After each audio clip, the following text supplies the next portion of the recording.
여러분 안녕하십니까? 광주 MBC 뉴스투데이 시작합니다. 정부가 높은 분양가를 잡기 위해 민간 택지에 분양가 상한제를 도입했지만 정작 고분양가 논란이 계속되고 있는 광주는 제외했습니다. 치솟는 분양가를 잡을 수단을 광주에서는 쓸 수 없게 됐는데요. 시장에서는 벌써 기존의 고분양가가 인근 지역의 분양가를 함께 끌어올리는 효과가 나타나고 있습니다. 이재원 기자입니다.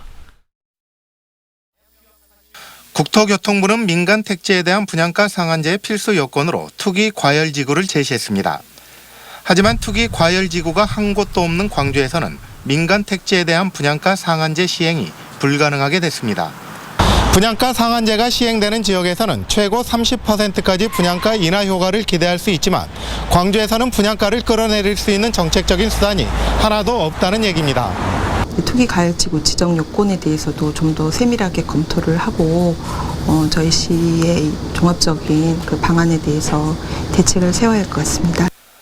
그나마 서구와 남구 광산구가 고분양가 관리 지역으로 지정됐지만 더 이상의 분양가 상승을 억제하는 데 그치고 있습니다. 더 큰 문제는 사상 최고가를 기록했던 기존의 고분양가가 분양시장에서는 확실한 가이드라인 역할을 하는 데 있습니다. 실제로 지난 5월 광주시 화정동의 한 아파트가 3.3제곱미터당 평균 1,632만 원에 분양되자 인근 지역의 한 아파트는 3.3제곱미터당 최고 1,738만 원에 분양을 앞두고 있습니다.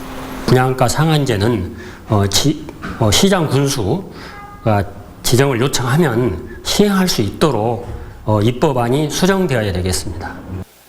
고분양가에 대한 정부 정책이 수도권 위주에 그치면서 규제에 대한 기대가 높았던 광주에서는 고분양가 논란이 계속될 것으로 보입니다. MBC 뉴스 이재원입니다. 광주 도심을 관통하는 광주천이 국가하천으로 승격했습니다. 광주시는 내년 1월 1일부터 학동 증심사천 합류 지점에서부터 서구 유덕동 영산강 합류 지점까지 광주천 12km 구간이 국가하천으로 지정됐다고 밝혔습니다. 광주천이 국가하천으로 승격됨에 따라 홍수 피해 예방 등을 효율적으로 관리하고 재해 예방 사업과 유지 관리비의 국비 지원도 가능하게 됐습니다. 한국노총 광주지역본부가 울산이 추진하고 있는 일자리 사업에 대해 우려를 나타냈습니다. 한국노총 광주지역본부는 현대모비스가 울산에 짓기로 한 전기차 모듈 공장은 비정규직을 양산하고 기존 자동차 산업 종사자들의 고용을 위협하게 될 것이라고 주장했습니다. 또 광주에 조성하기로 한 친환경차 부품 공장이 울산으로 넘어가는 것 아니냐고 우려했습니다. 이에 대해 이병훈 부시장은 울산에 짓는 공장은 현대모비스의 전장부품 생산 계획에 의한 것으로 광주에 짓기로 한 친환경차 부품 공장과는 관련이 없다고 말했습니다. 제9호 태풍 렛기마의 간접 영향으로 인한 비가 그치자마자 무더위가 다시 고개를 들었습니다. 오늘 오전 10시를 기해 광주와 전남 모든 지역에서 폭염주의보가 발효되겠고 낮 동안에 무더운 날씨가 예상됩니다. 지난 밤사이 광주에서는 열대야가 나타난 가운데 낮 기온은 34도 안팎까지 오르면서 매우 덥겠는데요. 이 폭염은 당분간 지속될 것으로 보입니다. 내일도 오늘만큼이나 기온이 높게 오르겠습니다. 이 무더위는 광복절인 목요일 제10호 태풍 크로사의 북상으로 인한 비가 한 차례 쏟아지면서 주춤할 것으로 전망됩니다. 한편 오늘과 내일 대기 불안정으로 인한 소나기 소식이 들어 있습니다. 오늘은 전남 동부 내륙 지역에서만 5에서 40mm가량의 비가 지나겠습니다. 날씨 정보였습니다. 민주평화당이 창당 1년 반 만에 분당 열차에 올라탔습니다. 호남 지역 의원들이 집단 탈당 행렬에 동참하면서 내년 총선을 앞두고 정계 개편의 신호탄이 될지 주목받고 있습니다. 송정근 기자입니다. 민주평화당 소속 의원 10명이 예상했던 대로 집단 탈당을 선택했습니다. 국민의당 분당 과정에서 평화당을 창당한 지 1년 반 만에 또다시 분당 절차를 밟게 된 것입니다.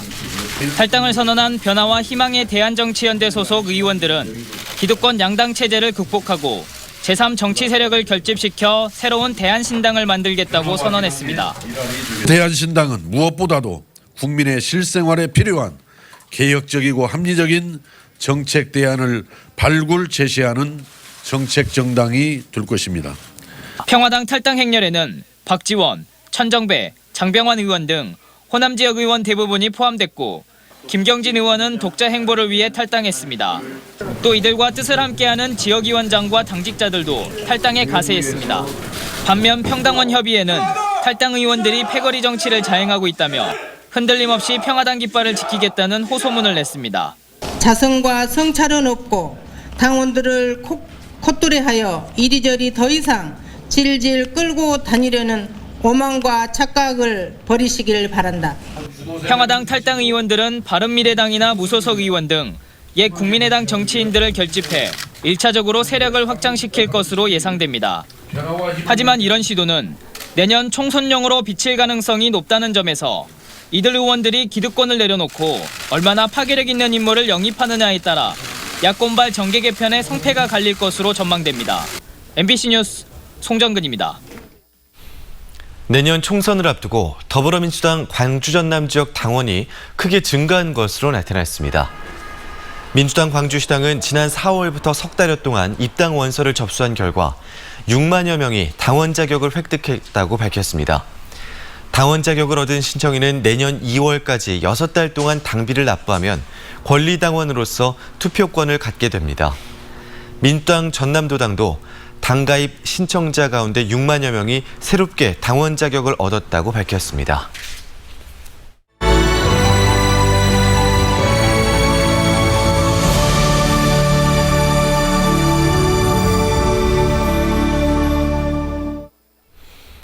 고 김대중 전 대통령이 우리 곁을 떠난 지 어느덧 10년이 됐습니다.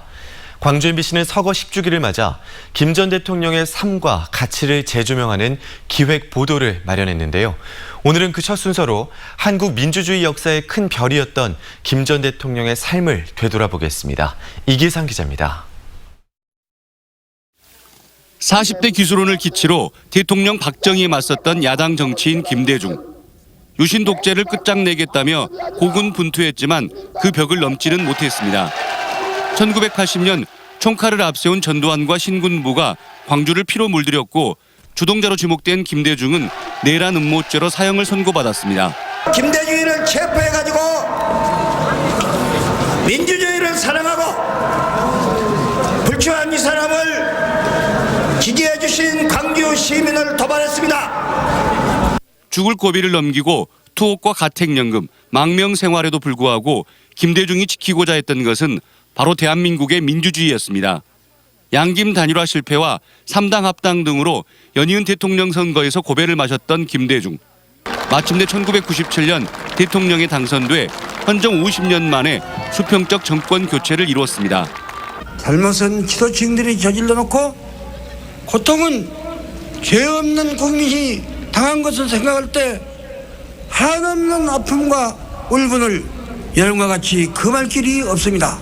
대통령이 된 김대중은 민주주의의 가치를 수호하기 위해 애썼고 억압받고 소외됐던 이들이 정당한 지위를 누릴 수 있도록 법과 기구 그리고 토대를 만들었습니다. 의견이 달랐을 때는 계속해서 설득하고 이해시키는 과정을 가졌던 그런 아주 탁월한 또 어떻게 보면 굉장히 인간적인 면모를 가졌던 분이라고 저는 생각합니다. 정치인으로서 지도자로서 한평생 신념을 지켰던 김대중 전 대통령은 서거 10주기를 맞은 지금도 한국 민주주의의 상징이자 큰 별로 남아 있습니다. MBC 뉴스 이계상입니다. 5.18 헬기 사격이 사실이냐 아니냐를 다투는 전두환 씨 회고록 재판이 당초 예상보다 길어질 전망입니다. 검찰과 변호인 측은 상대방 때문에 재판이 길어지고 있다며 공방을 주고받았습니다. 김철원 기자입니다. 5.18 헬기 사격을 증언한 고 조비오 신부를 자신의 회고록에서 파렴치한 거짓말쟁이라고 비난한 전두환 씨의 명예훼손 형사재판이 5달 넘게 이어지고 있습니다. 전 씨가 광주에서의 재판을 거부해서 그렇지 일단 재판이 시작되면 결론은 빨리 나올 것으로 예상됐습니다. 기존의 검찰 수사와 재판 결과가 이미 있는 데다 국과수의 헬기 사격 검증과 국방부 조사가 잇따랐고 5.18 헬기 사격을 목격했다는 광주 시민들이 증언을 자처하고 나섰기 때문이었습니다. 하지만 헬기 사격 목격자 15명의 증언이 마무리된 전두환 재판은 아직 갈 길이 멉니다. 전 씨 측이 헬기 조종사들 증언도 들어봐야 할 것 아니냐며 부대원 13명을 증인 신청한 데다 검찰도 5.18을 연구해온 대학 교수와 국과수 감정관 등의 전문가를 추가 증인으로 신청했습니다. 재판이 길어질 것으로 보이자 전 씨 측은 지연의 책임을 검찰로 넘겼고 그동안에 여러 차례 공판이 진행이 됐지만 모두 검사가 신청한 증인에 대한 조사 때문에 여러 차례 공판이 됐습니다. 변호인이 신청한 증거에 대해서는 아직도 한 번도 기회가 없었습니다. 검찰은 관할지를 옮겨달라는 등의 이유로 재판을 질질 끌었던 쪽이 누구냐며 반박했습니다. 한편 그동안 출판 배포가 금지됐다는 이유로 제출되지 않았던 전두환 회고록이 추가 증거로 재판부에 제출됐습니다. 당초 이르면 올해 가을쯤 1심 선고가 날 것으로 예상됐던 전두환 회고록의 형사재판은 이대로라면 해를 넘겨 선고될 가능성도 있어 보입니다. MBC 뉴스 김철원입니다.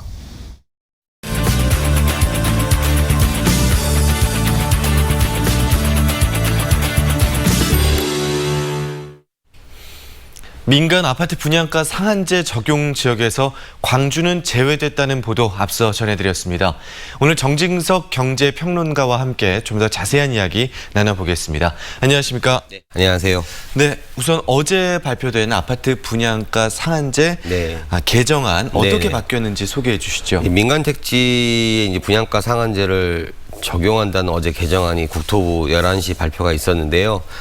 당정 협의로 인해서 약간 좀 후퇴된 건 듯한 그런 느낌도 좀 받았습니다. 정확히 말씀드리면은 기존의 주택 가격 상승률이 물가 상승률이 2배 이상 초과되는 지역 이렇게 식으로 지금 규정을 해놨는데 이번에 좀 완화시켰죠. 네. 투기 과열지구로 지정을 했습니다. 사실상 어떻게 보면 완화시켰다라는 내용을 그런 뉘앙스를 좀 받을 수가 있는데요. 근데 사실상은 별반 다를 게 없다는 거. 특히나 우리 광주 같은 경우는 광주시가 지자체에서 이제 교청을 건의를 했을 정도로 좀 고분양가 열기가 좀 뜨거웠지 않습니까? 네. 근데 이게 피해갈 정도라 한다면 그렇게 많이 분양가 상한제로 인해서 규제가 강화됐다 이렇게 보기는 좀 힘들 것 같고요. 나올 게 나왔다. 이런 식으로 보시면 맞을 것 같습니다. 그렇군요. 네. 원래는 말씀하신 것처럼 광주도 대상 지역에 포함되지 않을까 그런 예상이 있었는데 이번에 투기 과열지구로 한정시킨 이유 그리고 일부 지역만 정한 이유 어디에 있을까요? 일단은 지금 현재 그 강남의 재건축 서울 강남의 재건축 아파트 단지를 타겟으로 했다라는 느낌이 강하게 들고요. 서울발 지금 금리 인하로 인해서 서울발 지금 부동산 가격 상승이 전국적으로 좀 퍼져나가지 않을까라는 그런 우려감 때문에 투기 과열지구로 지금 한정을 시켰습니다. 투기 과열지구로 한정을 시키니까 서울과 세종시, 대구 일부인데요.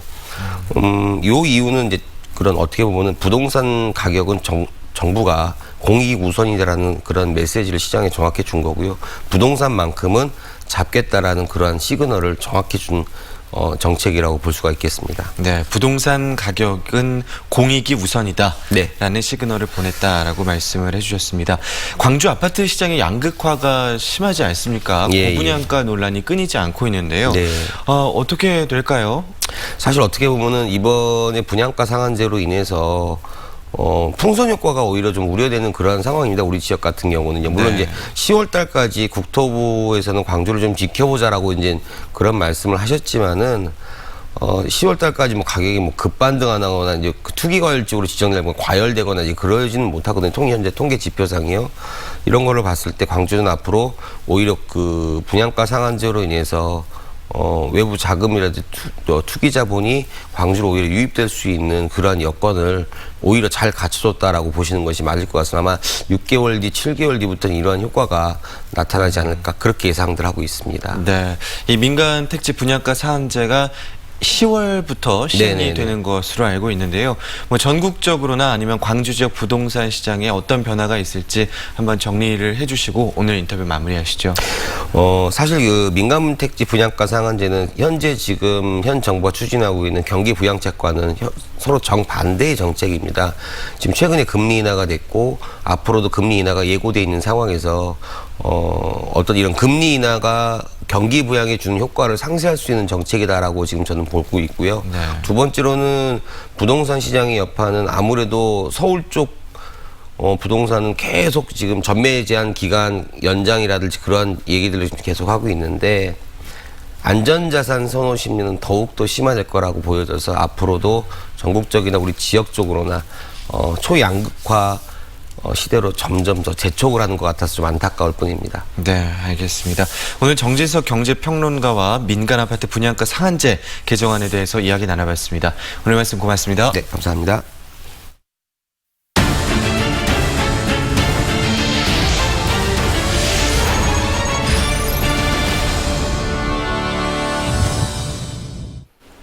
전남 지역의 한 지역 장애인 콜택시를 위탁 운영하는 협회 간부가 채용 비리와 횡령 혐의로 경찰 수사를 받고 있습니다. 광주지방경찰청 광역수사대는 운전자 채용 과정에서 편의를 봐주고 1,000만 원가량을 받아 가로챈 혐의로 장애인 콜택시 위탁 운영협회 모 간부를 수사하고 있다고 밝혔습니다. 장애인 콜택시 기사들은 이 간부가 운행 일지를 허위로 작성해 임금을 받아 챙겼다는 주장도 하고 있지만 당사자는 혐의를 부인하고 있는 것으로 알려졌습니다.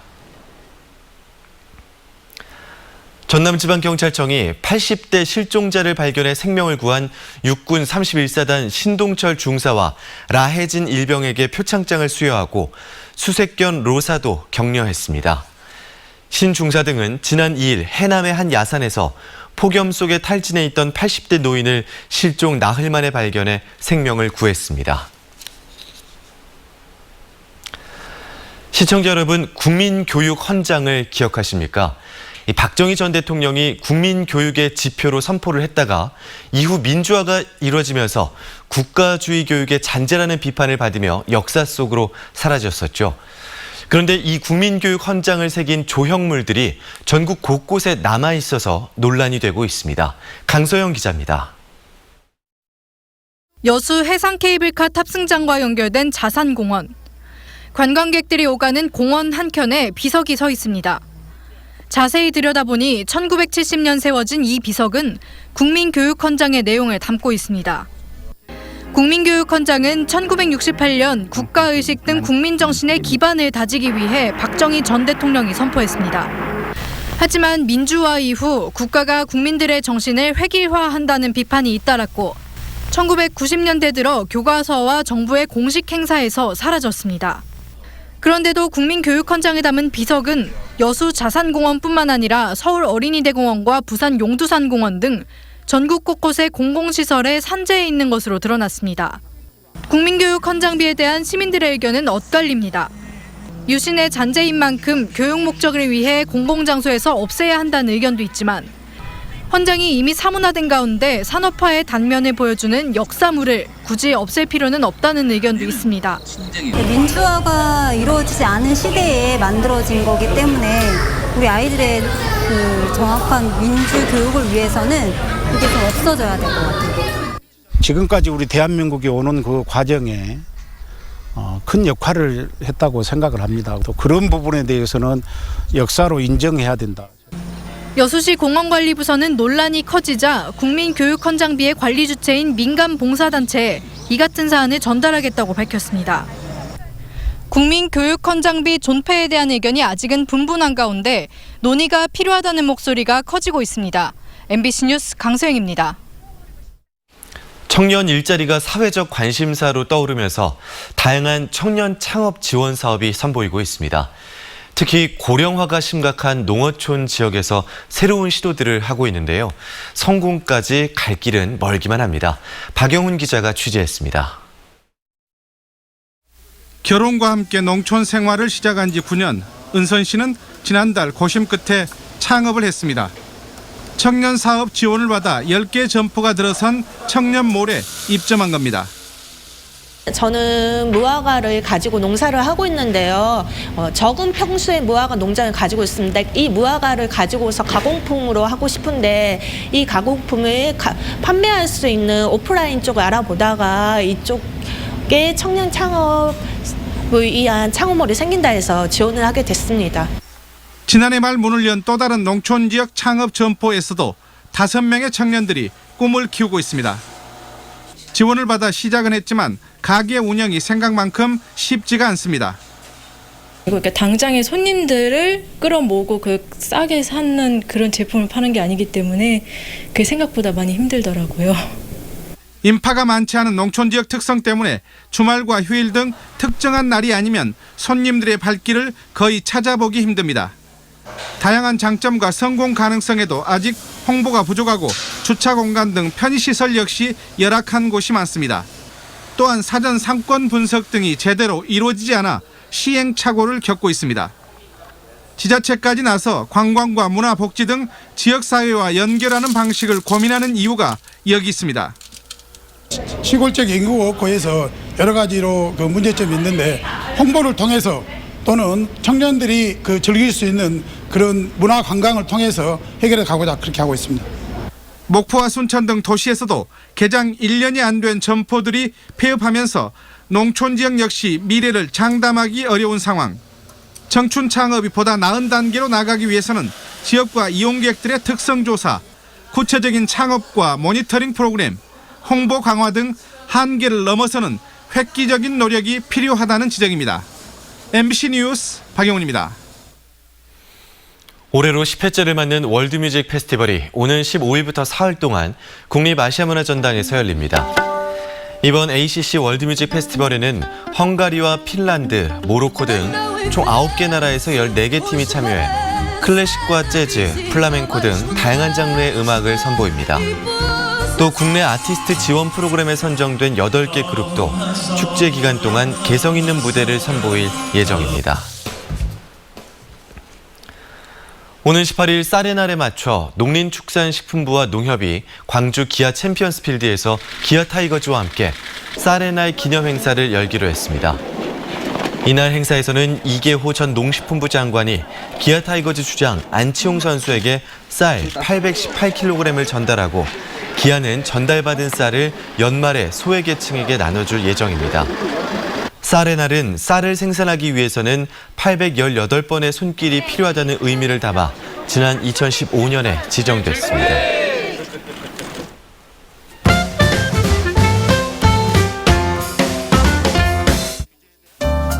폭염이 이어지면서 상추와 깻잎 가격이 크게 올랐습니다.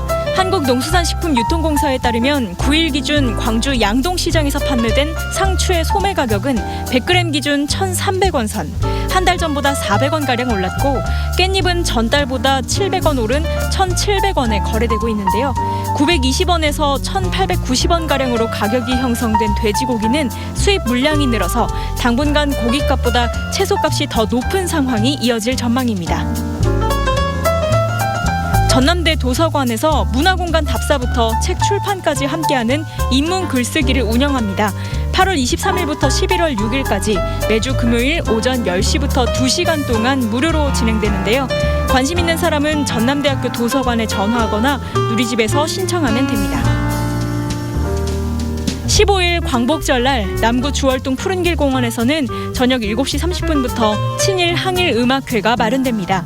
민족문제연구소 광주지부가 주관하는 이번 행사에서는 동요와 대중가요, 가곡 등 가운데 친일 음악인이 만든 곡과 항일 음악인이 만든 곡 등을 소개하는데요. 마지막에는 참가자가 함께 압록강 행진곡과 독립군가를 부르며 마무리할 예정입니다. 노동자와 농민의 유토피아를 건설한다는 미명 아래 양민 200만 명이 학살됐던 캄보디아의 킬링필드. 당시의 아픔과 5.18 민주화 운동을 잇는 아카이브 전시가 9월 1일까지 5.18 문화센터에서 열립니다. 오늘 오후 4시 오프닝 행사에서는 김광예 작가와의 대화와 신앙송, 초대 가수의 공연 등이 진행됩니다.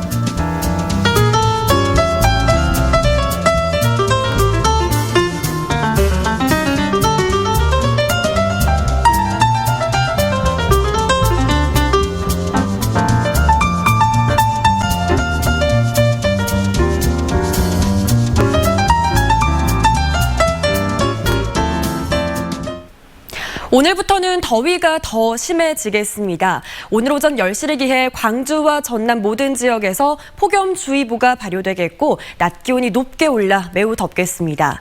지난 밤사이 광주에서는 열대야가 나타난 가운데 낮 기온은 34도 안팎까지 오르겠고 당분간 이 폭염은 지속될 전망입니다. 내일도 오늘만큼이나 낮 기온이 높게 오를 뿐만 아니라 밤사이 열대야도 이어지겠습니다. 이 무더위는 광복절인 목요일 제10호 태풍 크로사가 북상하면서 내리면서 뿌리는 비로 인해서 잠시 주춤할 것으로 전망됩니다.